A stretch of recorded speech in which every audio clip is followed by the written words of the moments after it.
Hello there, I'm Black Bright News, and am I treading where others fear to tread? Talking about Freemasonry in the police. So, as you know, I normally read my notes. Keeps me safe, keeps me concise, keeps me within the time limit. So, let's go. I want to take you behind the scenes, not into crime, but into the very structure of trust in policing. It's about secrecy, loyalty, and fairness, and how they sometimes collide in unexpected ways. Recently, the Metropolitan Police announced they are considering a policy change. Officers would be required to declare if they are members of the Freemasons. At first glance, it might sound obscure or even irrelevant to daily policing. But once you dig deeper, you begin to see why this matters and why the public should care. Freemasonry is a centuries-old fraternal organization. It has lodges, it has rituals, secret signs, and oaths of loyalty. Members support one another socially, professionally, and sometimes emotionally. On its own, that's harmless. Many members are law-abiding, charitable, and well-intentioned. But inside a police force, with its unique powers, discretion, and responsibility, secrecy becomes complicated. Think about it. Officers can arrest, investigate, prosecute, and discipline. They make life-altering decisions every day. If an officer belongs to a private network that asks for loyalty and discretion, even unconsciously, could that influence how they act? Could it shape promotions, investigations, or assignments? Even if it doesn't, the perception of hidden loyalty matters. The public needs to trust that officers are acting impartially, and that is why declarations are being considered. Then there is the blue wall of silence. Unlike Freemasonry, it isn't a formal organisation. You can't sign up or get a membership card. It's a cultural phenomenon, a long-standing informal expectation that officers protect their colleagues. It thrives on solidarity, fear of reprisal, and professional identity. Some people call it, we don't turn on our own. The Blue Wall and Freemasonry are different, yet they intersect.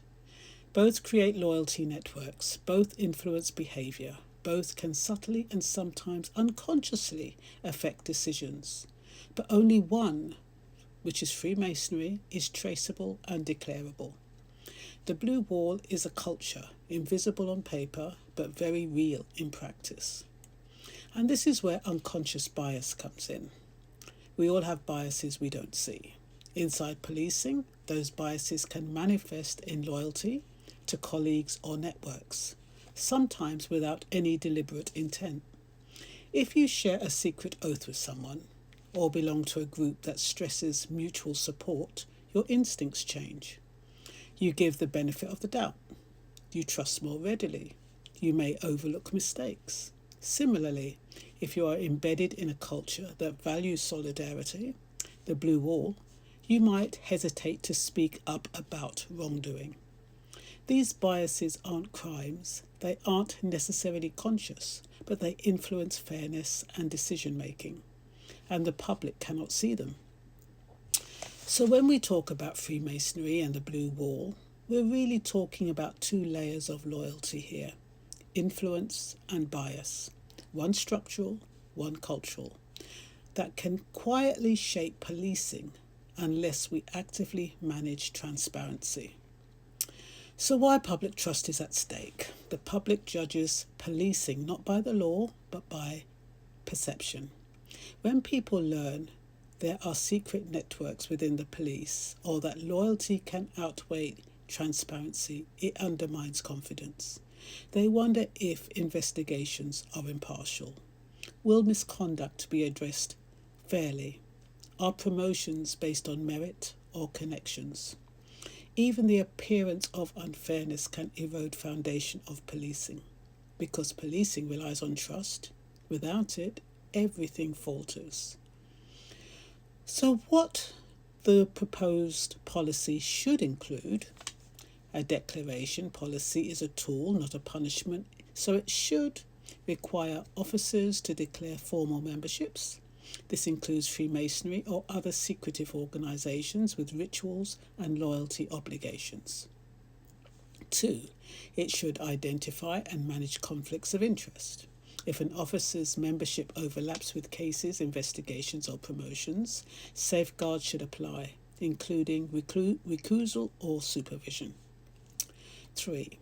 Ensure independent oversight. Civilian bodies or inspectorates should have access to information without compromising privacy unnecessarily. It's a bit like the scrutiny panel that I'm on for use of force and stop and search. Protect officers' rights. Membership alone is not misconduct. The policy should prevent harassment or discrimination. Strengthen ethics, training and unconscious bias awareness. I think they do that, but sometimes it doesn't sink in, so I'm not quite sure how it's going to sink in. But anyway, officers should receive guidance on impartiality, conflict of interest, and the influence of subconscious loyalties. I think that's really important. 6. Increase transparency with anonymised reporting. The public should know numbers and trends without identifying individuals, so confidence is restored. 7. Address cultural influences. Policies alone cannot fix the blue wall of silence. Training, leadership, and whistleblower protections are essential to manage cultural loyalty and bias. And we've heard some terrible incidences of what happens to whistleblowers in the police force. So I'm glad that they're looking, or they may look into, protecting the whistleblower. Putting it all together, why this matters for everyday policing. Think about it in human terms. When you call 999, report a crime or interact with officers, you are trusting them to be fair, unbiased and impartial. You don't need to know every internal struggle they face, but you need assurance that hidden loyalties, secret networks or unconscious bias aren't steering decisions from the shadows. And that, coupled with having a bad day, having an argument with your wife, getting stuck in a traffic jam. Can you imagine? So Freemasonry is formal, and also more importantly, if they have any racist tendencies. Can you imagine having racist tendencies? That would compound it if they are in some kind of secret society. So Freemasonry is formal, the blue wall is cultural, and unconscious bias is psychological. Together they show us the invisible forces that can influence policing. The new policy isn't about banning Freemasonry. It's about making invisible influence visible, ensuring fairness, protecting the public, and rebuilding trust. Because policing isn't just about enforcing the law. It's about being seen to enforce the law fairly and without that perception. Justice loses it, and without that perception, justice loses its foundation. So the next time you hear about secret networks in the police, remember, it isn't always about corruption. It's about loyalty, bias, culture and trust, and about the systems we put in place to keep those forces aligned with fairness. The draft policy from the Met is coming soon, and how it is implemented could shape policing transparency for years to come, not just in London, but as an example for forces across the UK. Because trust isn't a given, it's earned, and it starts with shining light on the corners that have always been hidden.